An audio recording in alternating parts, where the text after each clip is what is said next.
how did Broadmeadow Magic come about in the early days? Okay, look, the earliest days, the earliest memories and memorabilia that we've got is from photos as early as 1955 and 57, where we have photos of young Macedonian migrants that have come to the Hunter Valley to relocate from war-torn after the Second World War in Europe.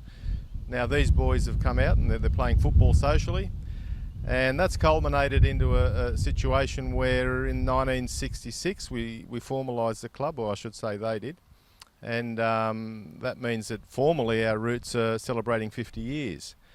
And we've had a long history associated with football because as far as Macedonian migrants are concerned, there's two main fundamentals to life. One's family and the other one's football. And so on the back of that, they put roots down in the Hunter Valley, and this is where we are today, 50 years of football on the back of the roots that they sort of sowed in the 50s and 60s. And now, of course, you've got a big rivalry up against your neighbouring suburb, I guess, in Hamilton. Yes. Yeah, look, it's How great did that for the come game. about? Well, look, it's obviously, I think, born from the fact that when we go back to Europe, we're neighbours. And you know what it's like when you've got someone over the back fence. You're always trying to do a little bit more than them. It's simply that, you know, and they've been around nearly as long as us in the Hunter Valley. Again, they're another club that that came from roots back in the about 50 years ago, or 40 years, I think, for Olympic. But the Central Europeans, you know, they came to this country to form clubs about 50 years ago. And then 50 years before that, I think we find that those from the British colonies came out and set up, you know, the Scots and the Irish and the Welsh, and that's pretty much the fundamentals of football in Australia. And over the years, you've had fantastic players come and go, and of course coaches as well. Yes, we have. You know, when we go back into history, we've got we've got a lot of players that are easily recognisable to the game. Cole Curran's one of those. Slav Katilovsky and Boris Bendevsky in the early days are players that really had a profile back then. And we moved through. You know, we're very proud of the football history that we have at the club.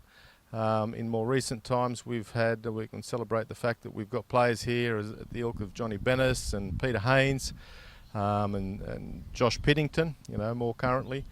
And not to mention that in the recent years, we've had a great success with producing players for the A-League. You know, we've got Benny Kantarovsky playing there now, along with his brothers, Michael and Alex. And also we've got quite a few others that are there. Ben Kennedy has come through the club, and Andrew Hoole, who's currently moved on from Newcastle, playing in Sydney.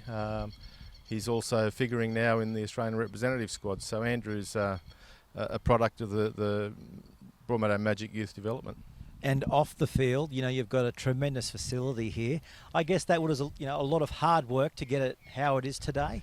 Certainly, the club has this 50-year history, and I would say for the first 30 odd years we were like a nomadic tribe. You know, we didn't have a home, and we travelled, so from ground to ground, and that was always a challenge. But when we finally put down our roots here at this Magic Park facility is when we really, I think, have lifted the bar.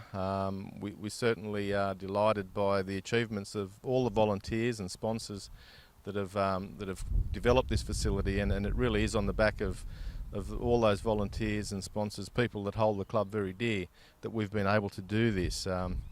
We have a big following, and they take pride in everything that's achieved here, and we don't consider that we're finished yet. We certainly have plans to develop more, and that will be ongoing. I think it's one of the seeds to our success.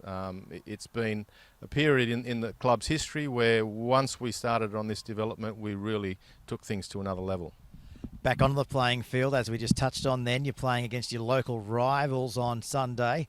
How do you beat them? What's the game plan, and how do you do it?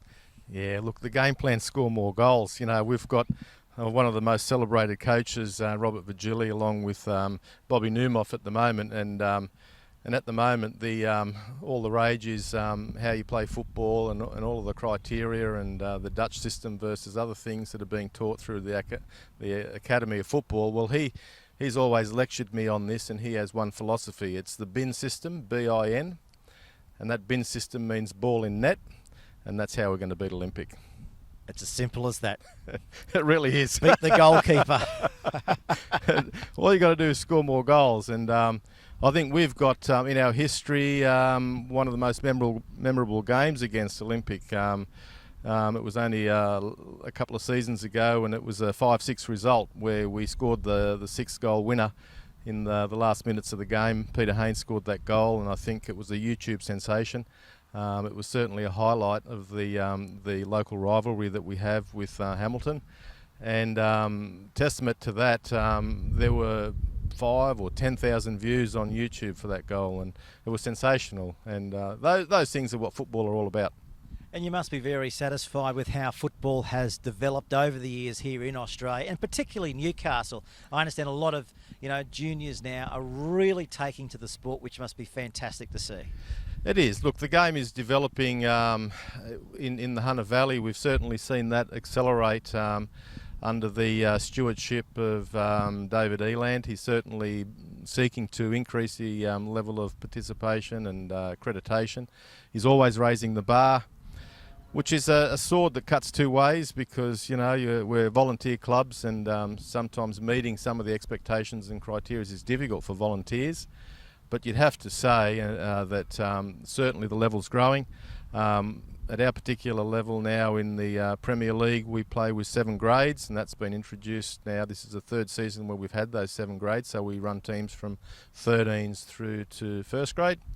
So we have a full use system of 4 grades, and that's an outstanding achievement, I think, for all of the clubs that are involved, because it's doubled the workload on us.